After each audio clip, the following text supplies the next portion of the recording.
저는 오늘 비상계엄에 관한 입장을 밝히기 위해 이 자리에 섰습니다.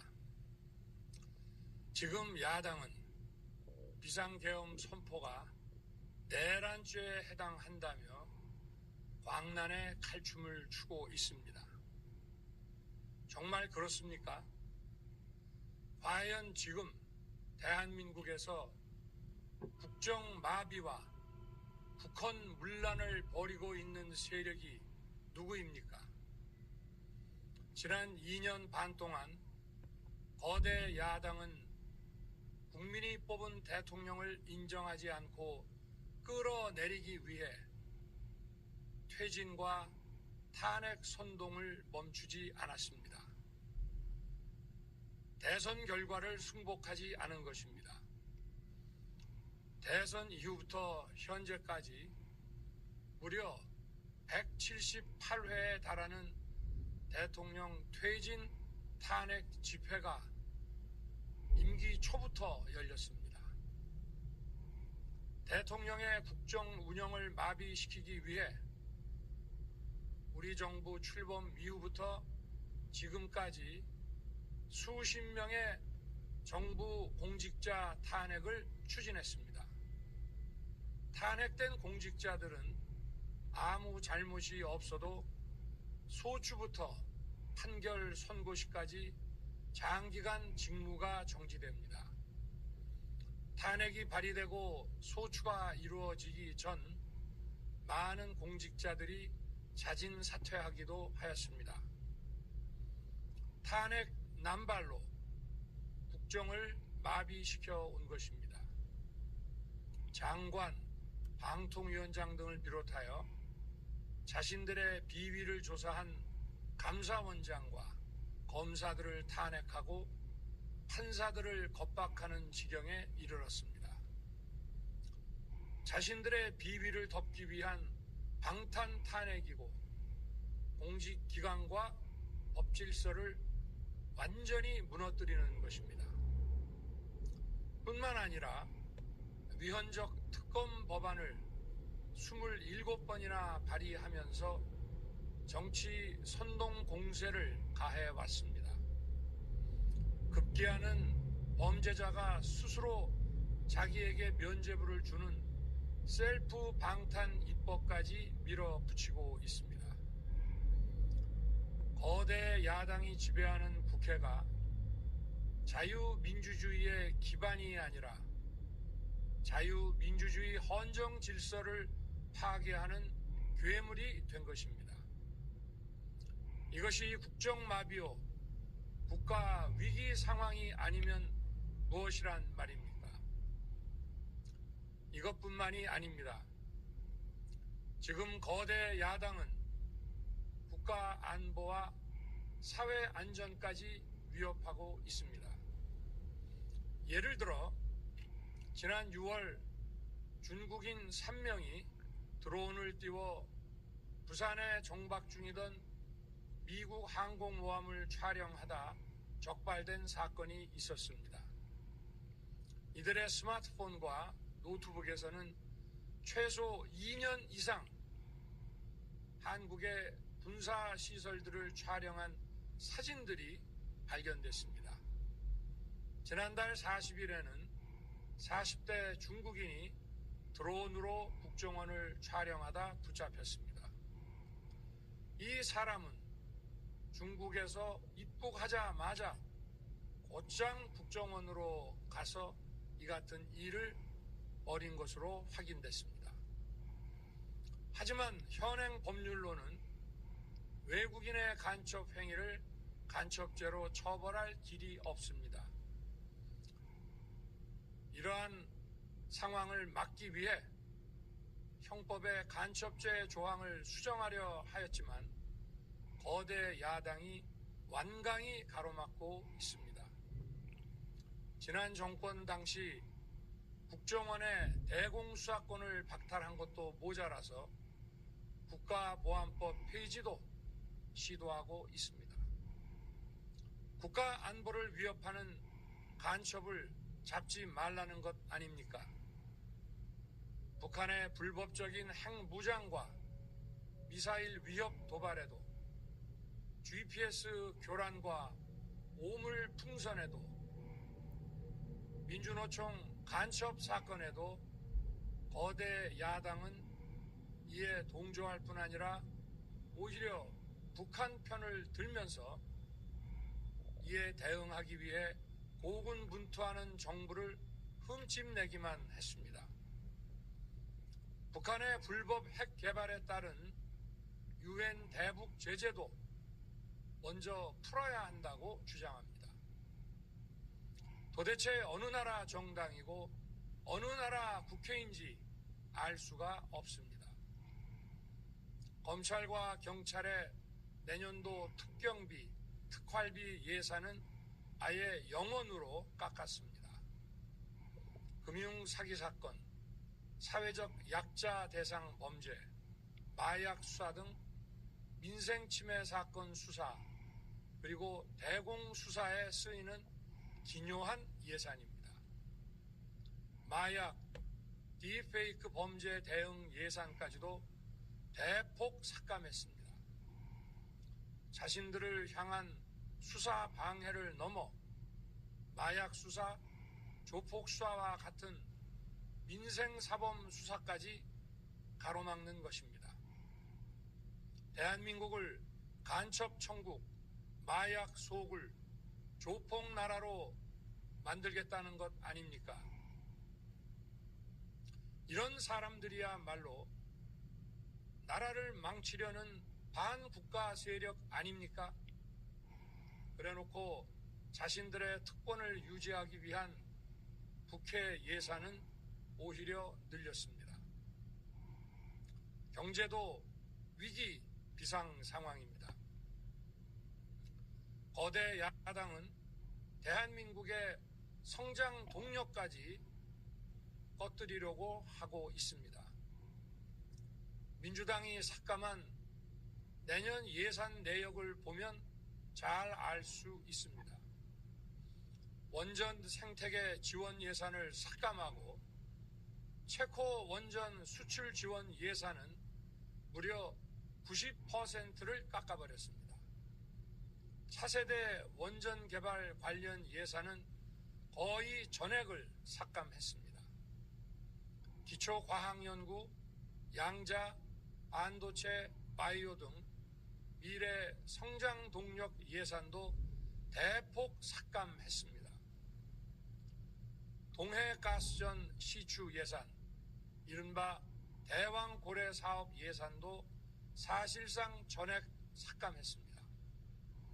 청년 일자리 지원 사업, 취약계층 아동 자산 형성 지원 사업, 아이들 돌봄 수당까지 손을 댔습니다. 산업 생태계 조성을 위한 혁신 성장 펀드, 강소기업 육성 예산도 삭감했습니다. 재해 대책 예비비는 무려 1조 원을 삭감하고 팬데믹 대비를 위한 백신 개발과 관련 R&D 예산도 깎았습니다. 이처럼 지금 대한민국은 거대 야당의 의회 독재와 폭거로 국정이 마비되고 사회 질서가 교란되어 행정과 사법의 정상적인 수행이 불가능한 상황입니다. 국민 여러분, 여기까지는 국민 여러분께서도 많이 아시고 계실 것입니다. 하지만 제가 비상계엄이라는 엄중한 결단을 내리기까지 그동안 직접 차마 밝히지 못했던 더 심각한 일들이 많이 있습니다. 작년 하반기 선거관리위원회를 비롯한 헌법기관들과 정부기관에 대해 북한의 해킹 공격이 있었습니다. 국가정보원이 이를 발견하고 정보 유출과 전산 시스템 안전성을 점검하고자 했습니다. 다른 모든 기관들은 자신들의 참관하에 국정 국정원이 점검하는 것에 동의하여 시스템 점검이 진행되었습니다. 그러나 선거관리위원회는 헌법기관임을 내세우며 완강히 거부하였습니다.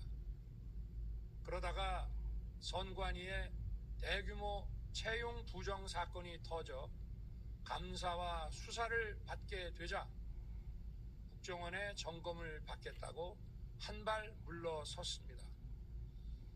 그렇지만 전체 시스템 장비의 아주 일부분만 점검에 응하였고 나머지는 불응했습니다. 시스템 장비 일부분만 점검했지만 상황은 심각했습니다. 국정원 직원이 해커로서 해킹을 시도하자 얼마든지 데이터 조작이 가능하였고 방화벽도 사실상 없는 것이나 마찬가지였습니다. 비밀번호도 아주 단순하여 1, 2, 3, 4, 5 같은 식이었습니다. 시스템 보안관리 회사도 아주 작은 규모의 전문성이 매우 부족한 회사였습니다.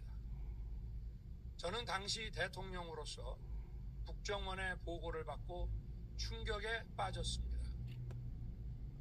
민주주의의 핵심인 선거를 관리하는 전산 시스템이 이렇게 엉터리인데 어떻게 국민들이 선거 결과를 신뢰할 수 있겠습니까?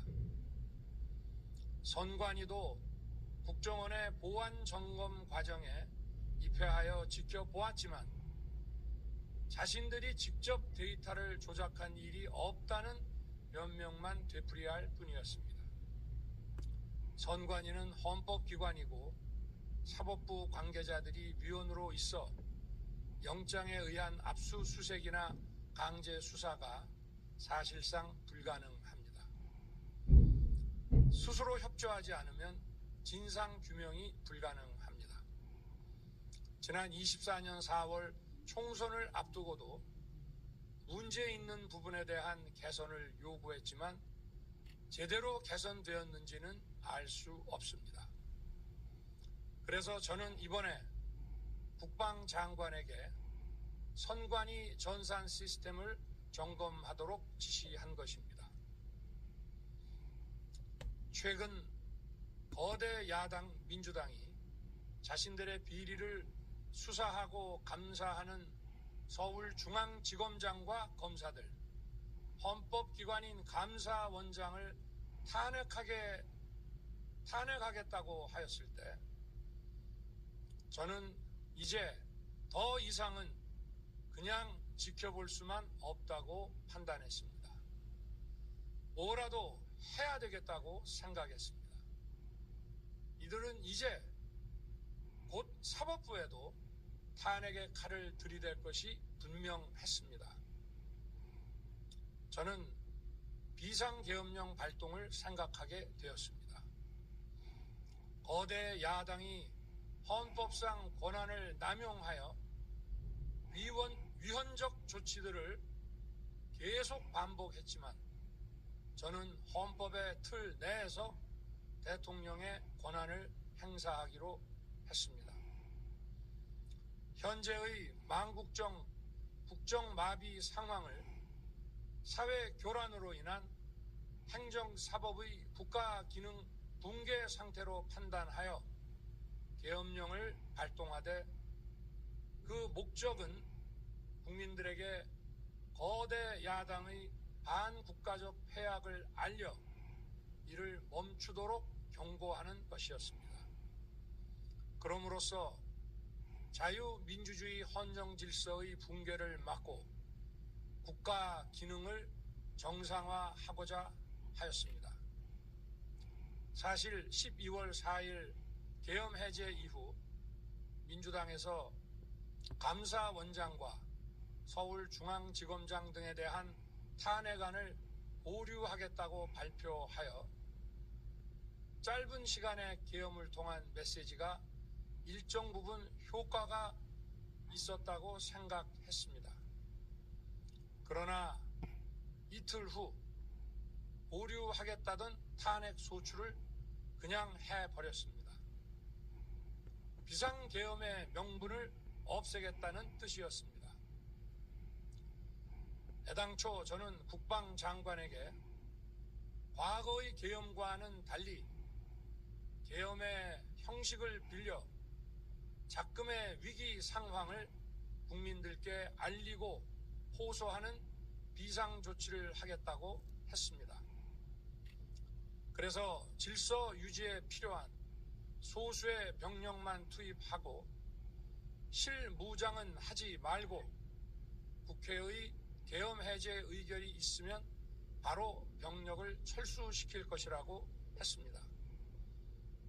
실제로 국회의 계엄 해제 의결이 있자 국방부 청사에 있던 국방장관을 제 사무실로 오게 하여 즉각적인 병력 철수를 지시하였습니다.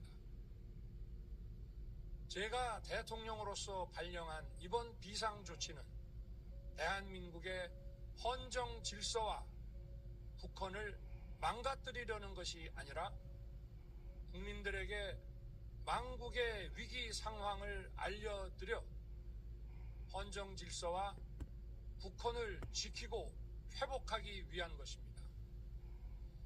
소규모이지만 병력을 국회에 투입한 이유도 거대 야당의 망국적 행태를 상징적으로 알리고 계엄 선포 방송을 본 국회 관계자와 시민들이 대거 몰릴 것을 대비하여 질서 유지를 하기 위한 것이지 국회를 해산시키거나 기능을 마비시키려는 것이 아님은 자명합니다. 300명 미만의 실무장하지 않은 병력으로 그 넓디 넓은 국회 공간을 상당 기간 장악할 수 없는 것입니다.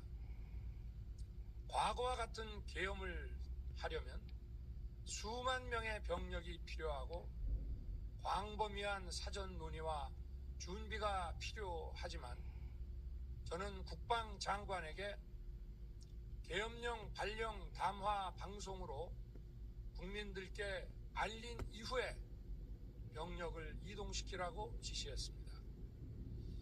그래서 10시 30분 담화 방송을 하고 병력 투입도 11시 30분에서 12시 조금 넘어서 이루어졌으며 1시 조금 넘어 국회의 계엄 해제 결의가 있자 즉각 군 철수를 병력이 투입된 시간은 한두 시간 정도에 불과합니다. 만일 국회 기능을 마비시키려 했다면 평일이 아닌 주말을 기해서 계엄을 발동했을 것입니다. 국회 건물에 대한 단전 단수 조치부터 취했을 것이고 방송 송출도 제한했을 것입니다. 그러나 그 어느 것도 하지 않았습니다. 국회에서 정상적으로 심의가 이루어졌고 방송을 통해 온 국민이 국회 상황을 지켜보았습니다. 자유민주 헌정 질서를 회복하고 수호하기 위해 국민들께 망국적 상황을 호소하는 불가피한 비상조치를 했지만 사상자가 발생하지 않도록 안전사고 방지에 만전을 기하도록 하였고 사병이 아닌 부사관 이상 정예 병력만 이동시키도록 한 것입니다. 저는 이번 비상계엄을 준비하면서 오로지 국방장관하고만 논의하였고 대통령실과 내각 일부 인사에게 선포 직전 국무회의에서 알렸습니다. 각자의 담당 업무 관점에서 우려되는 반대 의견 개진도 많았습니다. 저는 국정 전반을 보는 대통령의 입장에서 현 상황에서 이런 조치가 불가피하다고 설명했습니다. 군 관계자들은 모두 대통령의 비상계엄 발표 이후 병력 이동 지시를 따른 것이니만큼 이들에게는 전혀 잘못이 없습니다. 그리고 분명히 말씀드리지만 저는 국회 관계자의 국회 출입을 막지 않도록 하였고, 그래서 국회의원과 엄청나게 많은 인파가 국회 마당과 본관, 본회의장으로 들어갔고 계엄해제 안건 심의도 진행된 것입니다. 그런데도 어떻게든 내란죄를 만들어 대통령을 끌어내리기 위해 수많은 허위 선동을 만들어내고 있습니다. 도대체 2시간짜리 내란이라는 것이 있습니까? 질서 유지를 위해 소수의 병력을 잠시 투입한 것이 폭동이란 말입니까? 거대 야당이 거짓 선동으로 탄핵을 서두르는 이유가 무엇이겠습니까? 단 하나입니다. 거대 야당 대표의 유죄 선고가 임박하자 대통령의 탄핵을 통해 이를 회피하고 조기 대선을 치르려는 것입니다. 국가 시스템을 무너뜨려서라도 자신의 범죄를 덮고 국정을 장악하려는 것입니다. 이야말로 국헌문란 행위 아닙니까? 저를 탄핵하든 수사하든 저는 이에 당당히 맞설 것입니다. 저는 이번 계엄 선포와 관련해서 법적, 정치적 책임 문제를 회피하지 않겠다고 이미 말씀드린 바 있습니다. 저는 대통령 취임 이후 지금까지 단 한순간도 개인적인 인기나 대통령 임기 자리 보존에 연연해 온 적이 없습니다. 자리 보존 생각만 있었다면 북한 문란 세력과 구태여 맞서 싸울 일도 없었고 이번과 같이 비상계엄을 선포하는 일은 더더욱 없었을 것입니다. 5년 임기 자리 지키기에만 매달려 국가와 국민을 외면할 수 없었습니다. 저를 뽑아주신 국민의 뜻을 저버릴 수 없었습니다. 하루가 멀다 하고 다수의 힘으로 입법 폭거를 일삼고 오로지 방탄에만 혈안되어 있는 거대 야당의 의회 독재에 맞서 대한민국의 자유민주주의와 헌정 질서를 지키려 했던 것입니다. 그 길밖에 없다고 판단해서 내린 대통령의 헌법적 결단이자 통치 행위가 어떻게 내란이 될 수 있습니까? 대통령의 비상계엄 선포권 행사는 사명권 행사, 외교권 행사와 같은 사법심사의 대상이 되지 않는 통치 행위입니다. 국민 여러분, 지금 야당은 저를 중범죄자로 몰면서 당장 대통령직에서 끌어내리려 하고 있습니다. 만일 망국적 국헌문란 세력이 이 나라를 지배한다면 어떤 일이 벌어지겠습니까? 위헌적인 법률, 셀프 면죄부 법률, 경제 폭망 법률들이 국회를 무차별 통과해서 이 나라를 완전히 부술 것입니다. 원전산업, 반도체 산업을 비롯한 미래 성장 동력은 고사될 것이고 중국산 태양광 시설들이 전국의 살림을 파괴할 것입니다.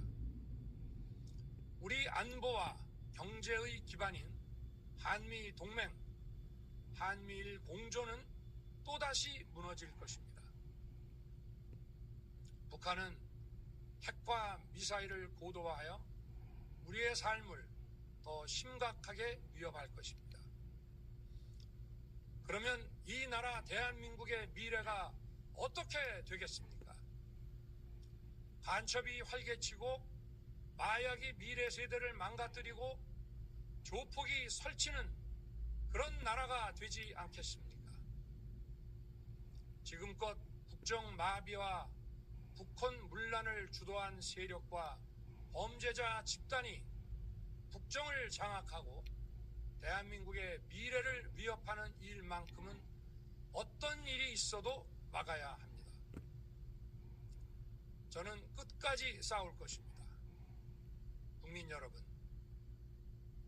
국정 마비의 망국적 비상 상황에서 나라를 지키기 위해 국정을 정상화하기 위해 대통령의 법적 권한으로 행사한 비상계엄 조치는 대통령의 고도의 정치적 판단이고 오로지 국회의 해제 요구만으로 통제할 수 있는 것입니다.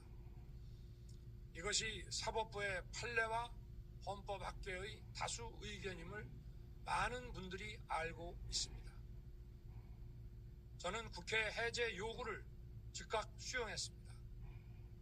계엄 발령 요건에 관해 다른 생각을 가지고 계신 분들도 있습니다만 나라를 살리려는 비상 조치를 나라를 망치려는 내란 행위로 보는 것은 여러 헌법학자와 법률가들이 지적하는 바와 같이 우리 헌법과 법 체계를 심각한 위험에 빠뜨리는 것입니다.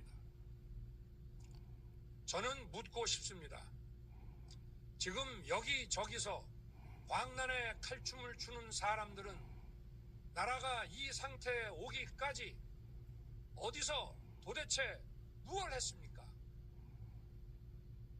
대한민국의 상황이 위태롭고 위기에 놓여 있다는 생각도 전혀 하지 않았다는 말입니까? 공직자들에게 당부합니다. 엄중한 안보 상황과 글로벌 경제 위기에서 국민의 안전과 민생을 지키는 일에 흔들림 없이 매진해 주시기 바랍니다.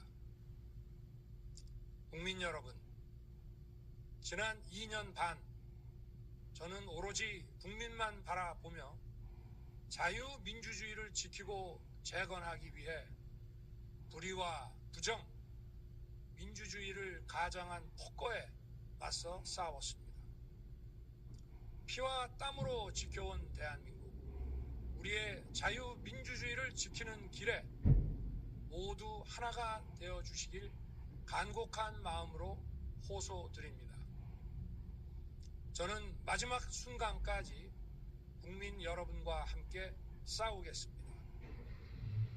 짧은 시간이지만 이번 계엄으로 놀라고 불안하셨을 국민 여러분께 다시 한번 사과드립니다.